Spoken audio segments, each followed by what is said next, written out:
Hey, so the next portion is, I think that we called it the dance hall owner's perspective from behind the bar.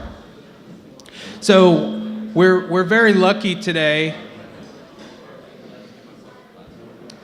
We're very lucky today to have two dance hall owners with us,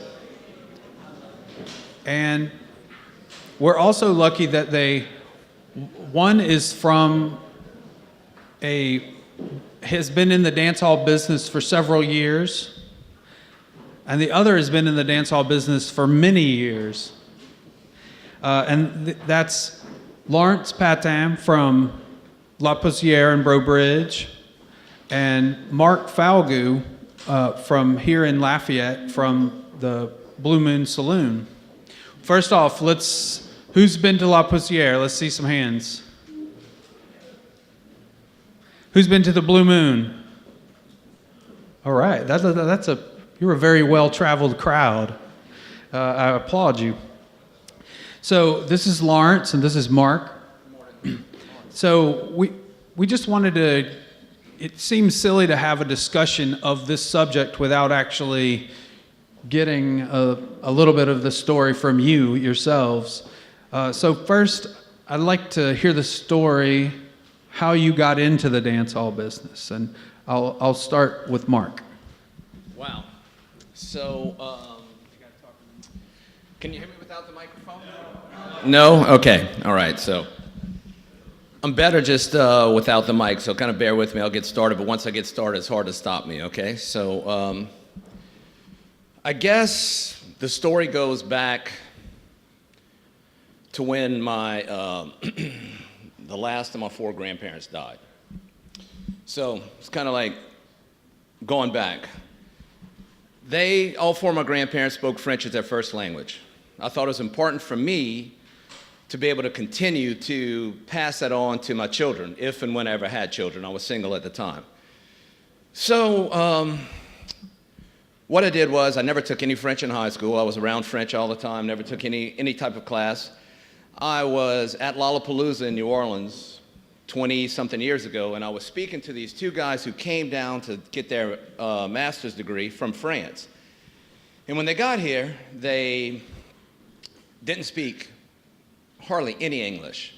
And this was like 6 weeks later, and then all of a sudden I'm sitting there and having this conversation with them about music, about life, and I'm going, wow. I said, I guess if I really want to learn, what I have to do is put myself out in that situation. I have to go ahead and immerse myself in the language, to where I'm not going into class for 2 hours and walking out and speaking English or whatever. So with their help, I found a school, Alliance Française. I went to Nice for 2 months in February. I actually got to the Houston airport. There was a band from Texas that was going to Nice for Mardi Gras. And I said, well, Mardi Gras was last Tuesday. They said, yeah, but they do it a week later over there. So I showed up in France for Mardi Gras. Anyway, that's the backstory. So I went for 2 months. I stayed for 4 months. I went back the next summer. I went back, and for about a 4 or 5 year period, I spent 4 or 5 months in Europe, in France, practicing the language, studying the language, traveling. When I couldn't travel as much as I wanted to anymore, I said, well, you know what, if I can't travel, I'd like to be around people who are, which is my idea of opening the Blue Moon Guest House, the hostel. When I told people I wanted to open a hostel in Lafayette, no one quite knew what that was. Why are you doing that? Why would anybody want to rent a bed to sleep in a room with someone else that they don't know? You know, I tried to explain that process to them. So that was kind of a hard sell to the city planners, to the codes people, to the bank, to everybody, you know, but we worked through that.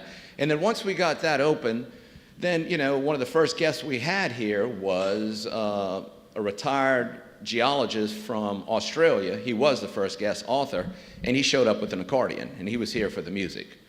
To go back, it's kind of, so this is our anniversary that we opened the Blue Moon, because we opened this week, 2001. So what's that? We were scheduled to open up that Friday of Festivals Acadiennes in September, and Tuesday was 9/11. So all of our reservations got canceled. I'm going, it's a hell of a way to kind of open the business. So that's what I was up against to start. So fast forward, author comes in, he's here because of the music, okay? People showed up, they come to this community for the music, for the food, for the dance. I had a little back porch. You know, it never was intended to be a music venue, it was a back porch, but people came and they had instruments and they all wanted to jam. And, you know, one of the things that I learned when I traveled is traveling is not so much about the places you see, it's about the people that you meet. And, you know, my concept with the Blue Moon is if I walked into a town that I've never been to before, where would I want to do, what would I want to do at the end of the day? I'd like to walk into some place that's centrally located, clean, friendly staff.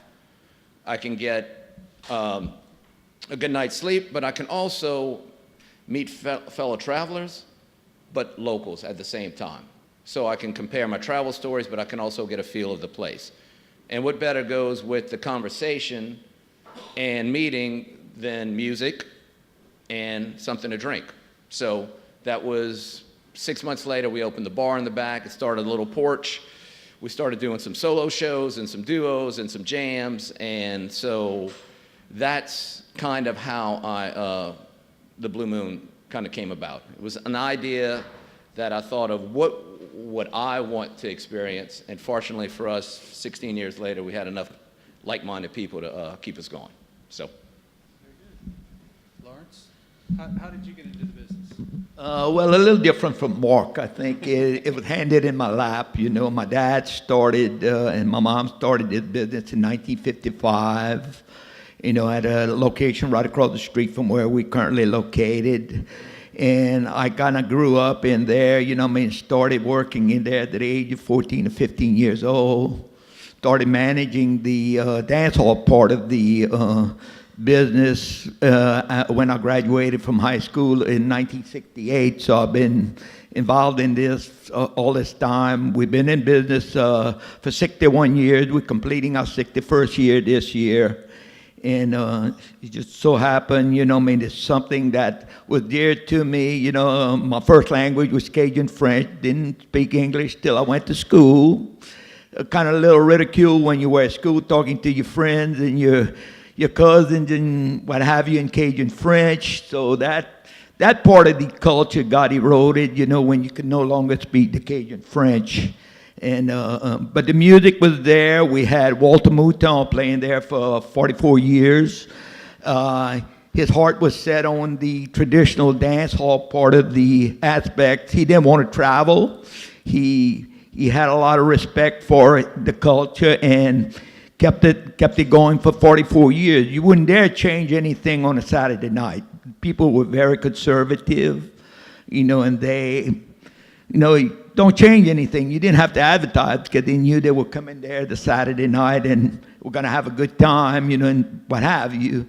And just so happened that, you know, still dear to me, and my objective is to try to preserve as much of it as I can as long as I'm still able to, you know. I mean, that wasn't my primary profession. I was a tax assessor worked in the tax assessor's office for 43 years, 14 years as assessor. So that gave me a perspective on the clientele, because most of our clientele was family, friends, neighbors, people in the surrounding area. That's what made the, you know, the place so popular.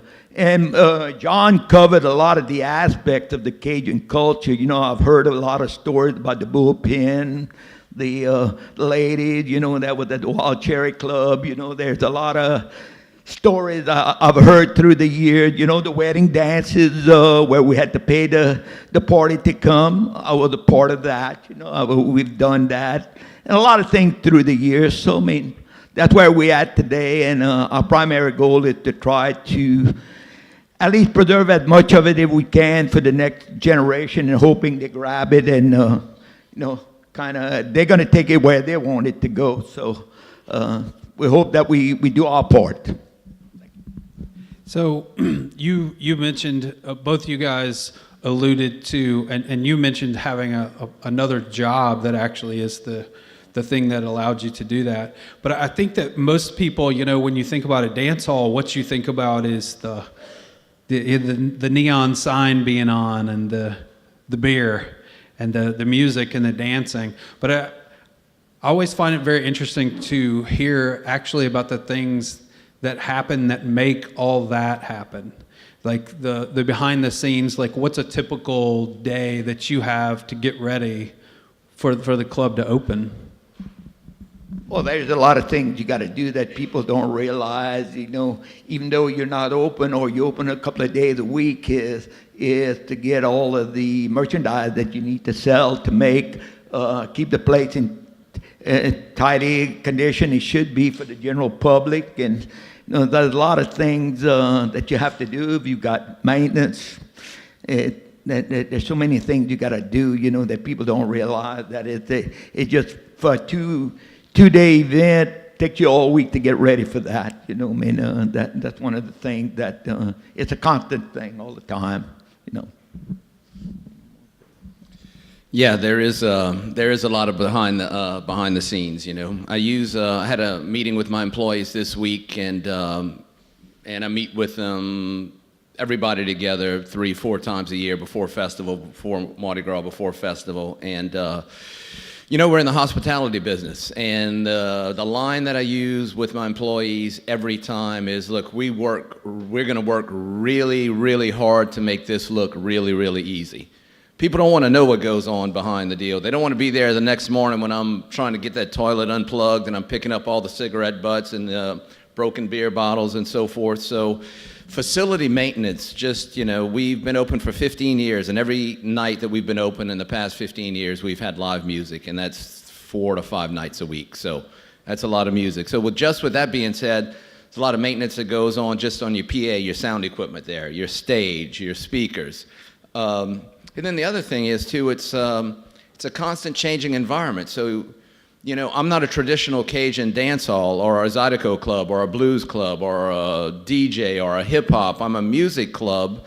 So besides just the operation portion of it, it's the programming portion, I'm not fortunate enough to be able to have the same person to come out and play every Saturday night. I know who the band's going to be. It's not like that. So I have to kind of keep my, myself abreast of what's happening. My goal is always trying to do a balance between showcasing our local musicians and introducing our local people to music that they may not have seen. So there's a lot of planning that goes when you look at the calendar and I have to be, it's kind of like I have to find my quiet time and look at my calendar and figure out what bands are touring and what band from California would be best with this Cajun or Zydeco band, because I need to bring the kids out that would see this rock band, but also want to bring the folks that would come out to dance to the Cajun band. And then all of a sudden now we've got people going, wow, I would have never come see that, but that's really good music. So, there's a lot that goes into it. And then, it comes to the contracting, making sure the contract, because everything's ahead of, and then all the music licensing fees that go along with that, the BMI ASCAP, the liquor license, the noise complaints, there's a lot. You have to have a love for this business to be in it, but, I'm fortunate to be able to do what I do. And I've written a couple songs in my life, but people always walk into the bar and they go, man, you got a great job, dude. I would love just to be able to come listen to some music and have a beer every night like that, man. And for the longest time, one of my staples was Schlitz beer. I sold Schlitz for $1. I did that for 10 years, And one of the lines in my song is, it's tough to make a living one Schlitz at a time, huh? If you're just selling $1 beer, man, you got to sell a lot of those beers to feed your 3 kids. So there's a lot that goes into it. I asked that question because I've showed up unannounced at both these establishments and seen both these men drenched in sweat trying to do something that more than one person should be doing. You both touched on long-standing traditions at your venues, and we're very shortly here we'll be giving an award to Walter Mouton, and I wonder if I could get you to talk just a little bit about Walter and the long-running run there, and then Mark, I would like for you to talk about the Wednesday night jam sessions, because I think that's a very important aspect.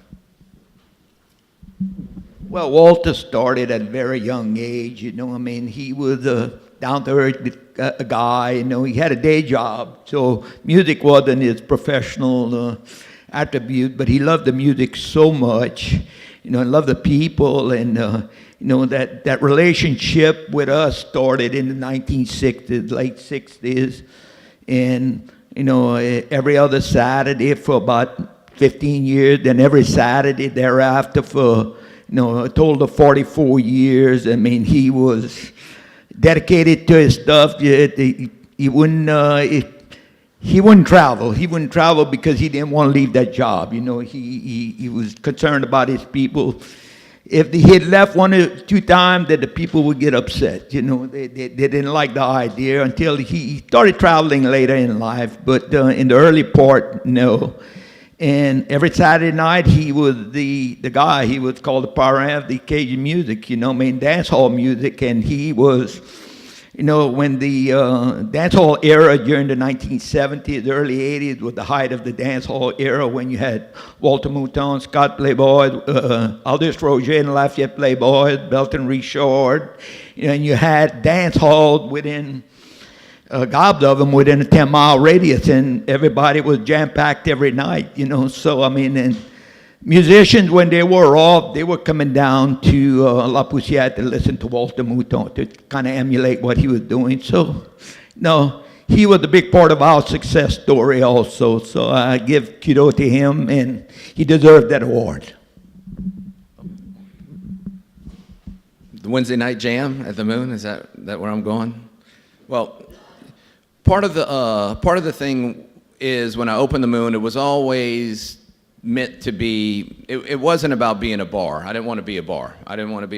And I traveled because I like to meet people and I like to learn about other cultures. So there was a cultural aspect to it also. So there's so many musicians here, obviously, you know, we talked about that, and we also talked about that so many people travel here for the music, but they are not just to listen to music, they want to play music.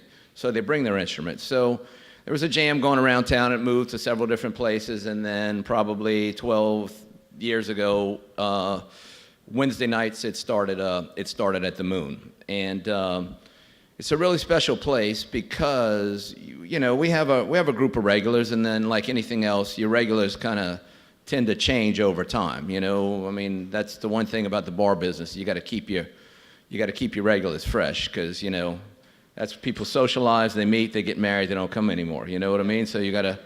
I'm kind of, yeah, like Bud, exactly. You know. So I'm kind of like the McDonald's, you know, those kids see those golden arches when they're that big, it's ingrained in their head. So I've got to start bringing these people in at 18 to try to get them in to appreciate live music and to see the performance. And one of the things that Jams has done for my guests coming in is they'll pull up a chair and sit down and they go, oh shit, man, is that whoever? Is that Steve Riley? Is that Wilson Savoy? Is that Cedric? Is that, you know, Horace? Isn't there? Like, okay, well, man, I'm listening to your record. I'm coming here to maybe see you, and now I'm sitting here playing with you. I mean, to be able to have that experience is just in itself, you know, that's priceless. But at the other side, too, is I've got a lot of local people who've met, and there's so many bands that have spawned from the jam where people met and started playing together, and next thing you know, they're going, hey, man, look, we got a band now, so instead of us coming on Wednesday, why don't you pay us to come play here on Thursday, Friday, or Saturday, you know? And then the one thing about that, too, is the jam and what the Moon has done with the jam and just the community that we've created is, I've had Philippe Biadeau from Fufale tell me this. It's like, you know, when they were kids, they've been playing since they were 12 years old, and have been playing, you know, and it's like, and he goes, before the Moon came, we were always like we were the novelty act playing in the restaurant. You know what I mean? People were kind of like looking at us, and they were going, oh, wow, that's cool. Look at what those little kids can do. He says, but until we played here, it's like we felt we were kind of validated for who we were, and what we were doing was actually cool. They had people who were our age who came to see us, and were like, we were able to kind of spread that music to a whole nother generation because we had the outlet of the place to do it. So that's kind of, I mean, and that's the same thing we talked about earlier with bringing two different bands together. It's all about building community, and you bring people in together, and you never know what those, what that mixture will lead to. speaking of community, you have two very different crowds. Anybody who's been to both these places, you realize that there's a divide here between these crowds. But I would kind of like for you to talk about, like, when I'm at La Poussière, I meet people that drive from all over the state to come to a dance, and also from other countries. And it's the exact same thing when I'm at the Blue Moon. And so if you could just kind of give us an idea of who your crowd is and who are some of those just outstanding special guests, that you might meet at any given weekend. Well, earlier on, it was mostly family, friends, neighbors, and as things evolved and, the music got exposed to the outside world, we started getting people traveling from all over the state, all over the country, all over the world, it just, that just every weekend, like last weekend, people from West Virginia, from Florida, from upstate New York, they come from all walks of life now. It's not just family, friends, neighbors. We get these, but our local crowds are dwindling because, as they get older, that younger generation not coming in and experiencing it, but the outsiders are loving it, And we've been having to change up a little bit to get different groups in to try to get in that different thing, like Steve Riley, Pine Leaf Boys, Delafonte, stuff we hadn't had to do in years, But Walter was there for 44 years, we never had to worry about a Saturday. Now you got to work at trying to get the right, like Mark said, getting the right mix in there to get the right people in. And that's the challenges we face right now. When people come and they say, so tell me about it. What kind of crowd do you have? What's your, and I always say my demographic is, it's 18 to 80. On any given night, it's and I have people, it's kind of the festival concept that carries on, 52 weeks out of the year. Like you'll go to the festival this weekend and you've got the grandkids dance with the grandparents and everywhere in between, okay? And we all get along and that's just normal for us. That's the way we are.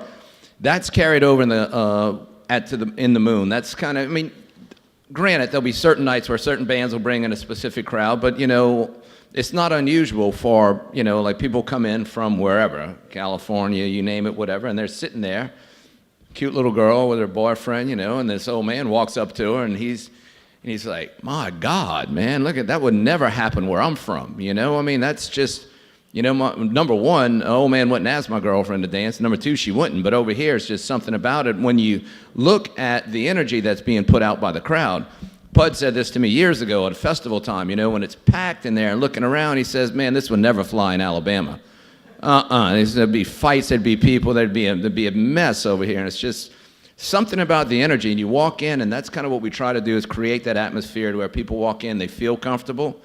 And if you look at it and there's no pretension going around or everybody there is just to have fun, no judgment, then, everybody's comfortable there. It may not be, it's like anything else. You can't be all to all people. It's like, man, your dance floor is not big enough. Oh, man, they're smoking right there. Oh, man, I wish you'd have another speaker out there. You should do this in the back. It's like you're always going to have that. But for what it is, it's more than just, it's more than just a dance floor. It's like I said, I keep coming back to community, but if it wouldn't be for the people locally and around the world who supported it for this time, we wouldn't be here. So,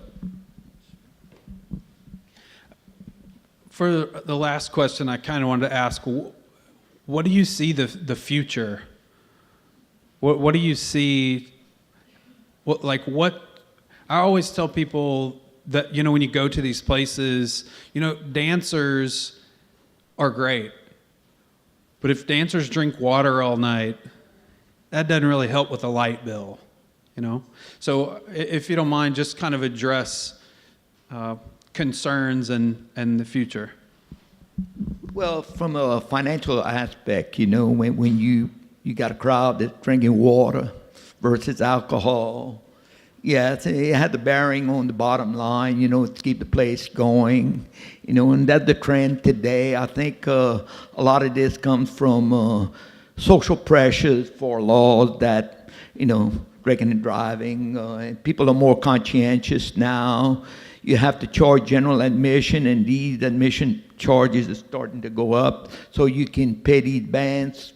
A lot of them play professionally, so they depend on that for a living, and one of those things. But I think it's going to evolve. I think the next generation is going to take a lot of the historical stuff, and they're going to do their own thing, just like they did with the music. The music is never going to die, because you got a lot of young musicians out there that are doing their thing and keeping that part of it alive.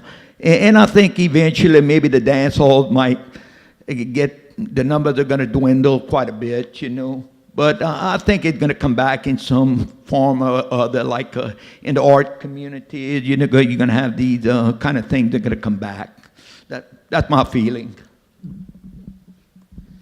It's an interesting time, 60 years is, it's amazing. And I think in 15 years, I've been here 15 years, that's a long time in this day and age.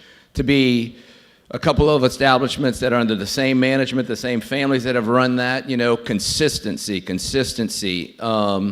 Because like I said, it's a passion, and it is getting tough. I'll tell you, and I say this, and I don't mean this in any offense to people from Lafayette, but because I love Lafayette and I wouldn't live anywhere else, but there's not a whole lot of imagination in this town. If people see something that works, too bad there's only one Walter, because they'd have yours on Saturday night down the road. You know what I'm saying? So it's like, if they see something that works, then they go, well, if I do that, then I can, Gino's the prime example. And there's so many people that hung their hat, say if I book Gino twice a month, I'll make money. Okay, when that's their business model right there. Or if I have Cajun music, then I'll make money. Downtown, you're talking about the future. This is a really interesting concept. They're going to lift a liquor license moratorium, special conditions. If you have live music, you'll be able to get a liquor license. Okay, so what does that do? That takes the same bands that are playing, puts them in 12 spots instead of 4 spots. It takes the 400 people that are downtown that are willing to pay to see live music twice a week and spreads them from those 4 spots to 12 spots. And I tell this to people all the time who want to get into the music business, and I said, listen, this is a cold hard fact. You have to be realistic, and literally you're going to have about 400 people in this downtown area that are willing to pay to see live music. I'm not talking about festival weekend or Mardi Gras or whatever. And if your business, and if you can't make, if you can't be in the black off of your share of that 400 people, then don't even think about doing it. Because your concept or your new idea, it's like dance hall, Grant Street, they make a killing because 2 nights, hey, grand opening and gone out of business, grand opening, going out of business. They're like Brown's Furniture, I hate to say that. That's, everybody's going to come the first time and everybody's going to go the last time, but it's what you do in between. So the consistency is the hard part. So, where do I see it? I think that myself as a business owner, I have to keep evolving. I have to keep ahead of the curve. I have to keep being innovative in my programming and what I do and my events that I do there, and make it more that every night is not just a concert, it is an event. You have a reason to go just to see, besides just seeing a band. And it's tough, but it's a challenge. It's what I love to do. And like I said, I think the biggest thing is if we can stay consistent to who we are, not necessarily what we program, but who we are and the experience we're trying to get out there, then we'll be okay. So. All right, thank you guys. So once again, Lawrence Patam from La Poussière and Bro Bridge, and Mark Falgu from Blue Moon Saloon. After festival this weekend, you should go to both these places. And when you do, make sure you buy beer. You don't have to drink them. You can just leave them sitting on the bar if that's what you need to do. Thank you, guys. So,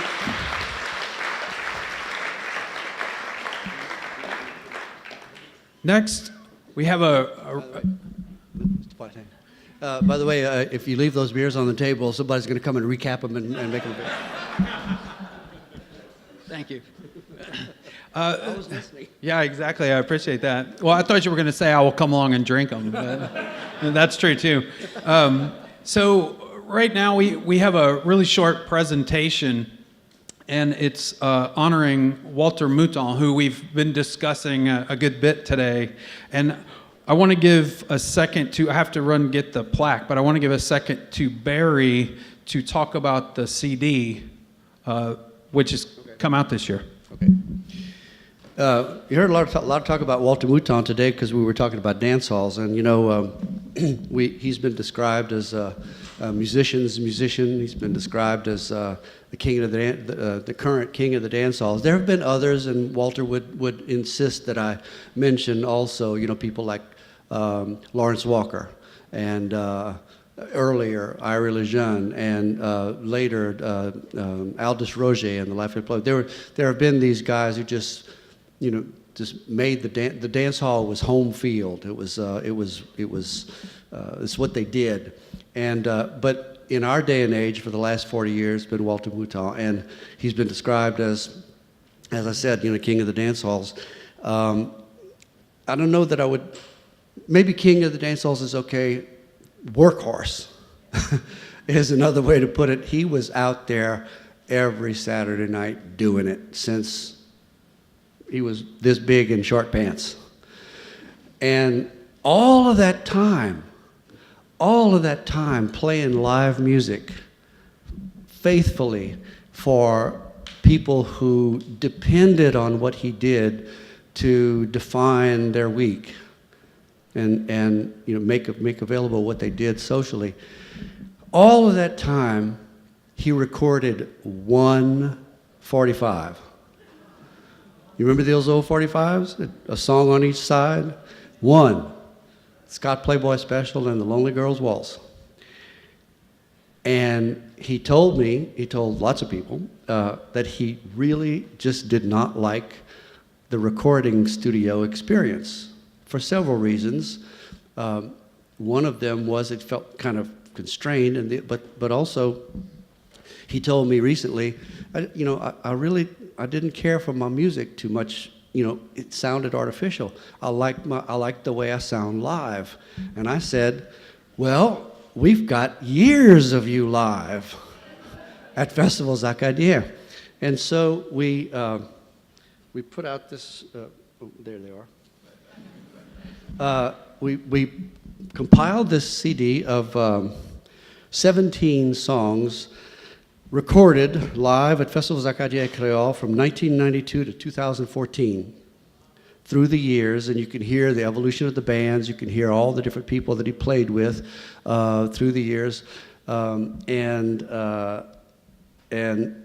we tried in as many cases as we could to include the crowd reactions, and so you give you the sense of being there, standing in front of the stage and listening, and you almost cough from the dust as you listen to this. So Mr. Walter would like to come up. Could you come up and receive these two things? One, his very first CD.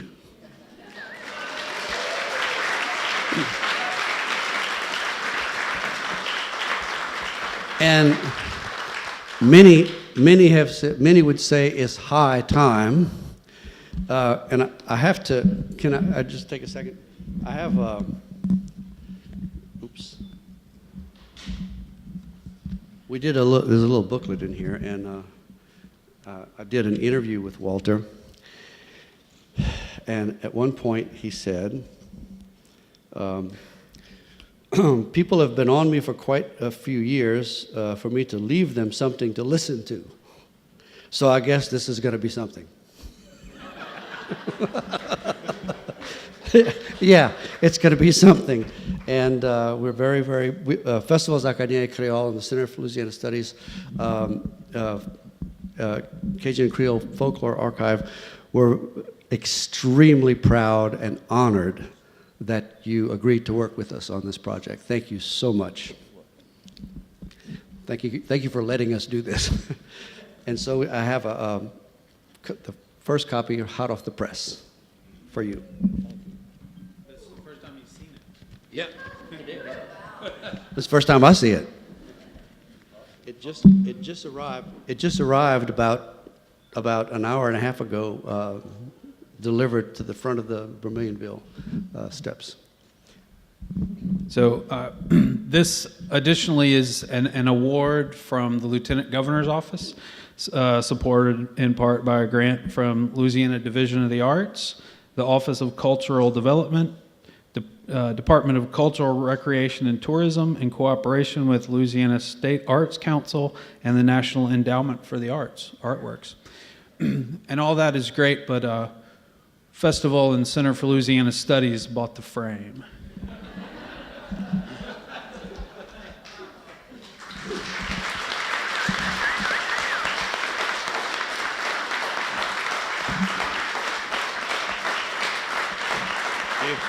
You want to give a speech?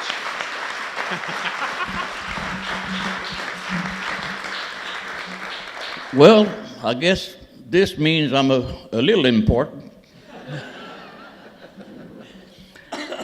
Through the years, I heard Lawrence saying they had people coming from all over.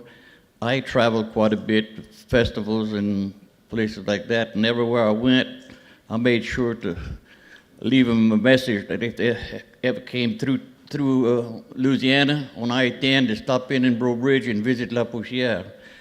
I had, that's maybe 40-somewhat years ago, just about every Saturday, I was pulled into a corner and for an interview for different magazines, books, and this and that. That went on for quite a few years when Cajun music was spreading. And it made me feel good that they saw fit to ask me about it. I've had to answer questions like, do you have any alligators in your backyard? And a few places, but that comes with the territory. And thank you for this plaque. It'll be cherished. Thank you. Additionally, a small monetary token. That's a check in there.